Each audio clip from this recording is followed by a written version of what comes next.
Honestly, That'll do it, Michael Chandler! Front kick to the face! UFC welterweight division is going through a generational change where we have a lot of former champions and contenders who have been ruling the division for many years now finally reaching the late stages of their respective careers and slowly getting replaced by new talents. Covington, Usman, Muhammad, and Gilbert Burns are all already over 35 years old, and it is really hard to accept they won't stick around at the top for too long. Fortunately, the future of the welterweight division looks bright as the entire roster is packed with exciting prospects from top to bottom, and one of the names that stands above the others is Shavkat Rakhmonov, who is a type of those rare talents you see competing in early preliminary cards thinking, this guy is about to clean an entire division and become a champion in the next few years. Still, are we all exaggerating and riding the hype train, or is Rakhmonov going to really become a champion? Oh! Spin kick sets him down. And now trying to end it. Big ground and pound here. Rakhmonov was born in the town of Shurchi, Uzbekistan, in a Kazakh family, which later relocated to Karagandy, Kazakhstan, when he was 16 years old.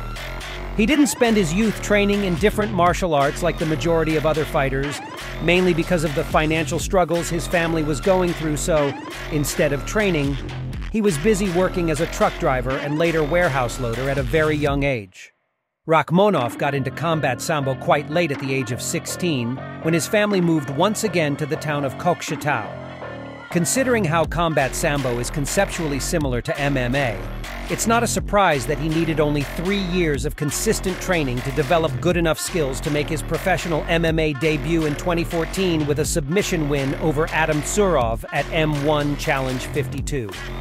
Between October 2014 and December 2018, he would alternate back and forth between the Russian M1 promotion and Kazakhstan MMA Federation, showing sheer dominance by winning 10 fights with a 100% finishing rate, as well as the KZMMAF welterweight belt in the process.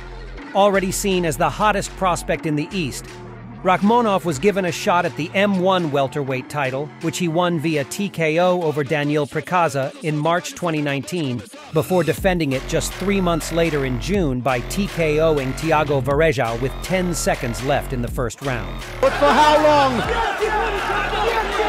Rakhmonov is just so happy to go. You know, he's landing solid shots. He was out! Look at his first round knockout! And he is a future star. Convinced by the level of talent, dominance, and finishing rate, the UFC matchmakers decided to rely on their strong partnership with M1 and sign him in 2020. And in his debut, they put him right into the fire by matching him against the veteran Alex Oliveira at UFC 254, who, by the way, missed weight by 3 pounds. This was not a big problem for Rakhmonov, who went on to demolish and submit the Brazilian cowboy inside the first round to prove that the hype is real and that the welterweight division got a new contender. He was back inside the octagon a few months later to collect another submission over Michel Prazeres, before scoring a highlight reel spinning hook kick knockout over Carlston Harris in February 2022, which secured him his first $50K bonus. After 3 dominant performances, Rakhmonov got the chance to prove himself against the top 10 ranked Neil Magny, where he put on his finest performance to date as he managed to completely dominate the veteran and finish one of the best defensive grapplers within the 2 rounds to finally get a number next to his name and a well-deserved rest. He came back almost a year later to face a very dangerous contender in Jeff Neal at UFC 285 in what was his toughest test to date. Although Neal managed to bring the fight to Rakhmonov and put his chin and cardio to the test, the Kazakh went through all to submit Neal in the third and collect another $50K bonus for the fight of the night.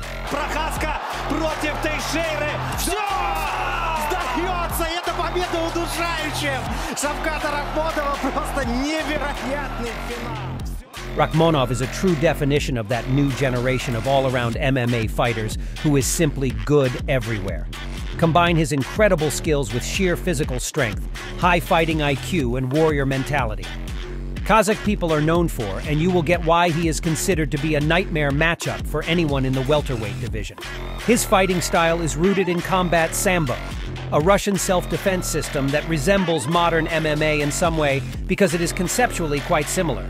Like most other fighters with a strong background in Sambo, such as Khabib, Makhachev, or Fedor, Rakhmonov is also very aggressive inside the cage. He is constantly moving forward, rarely making a back step, and has a tendency to attack in a blitz without telegraphing anything.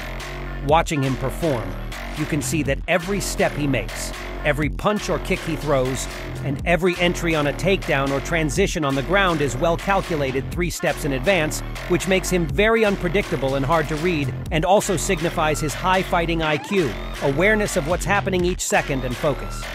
On top of that, he is very disciplined, always keeps his defense and offense tight and collected, and you will rarely see him abandoning a game plan or doing something wild or out of his element.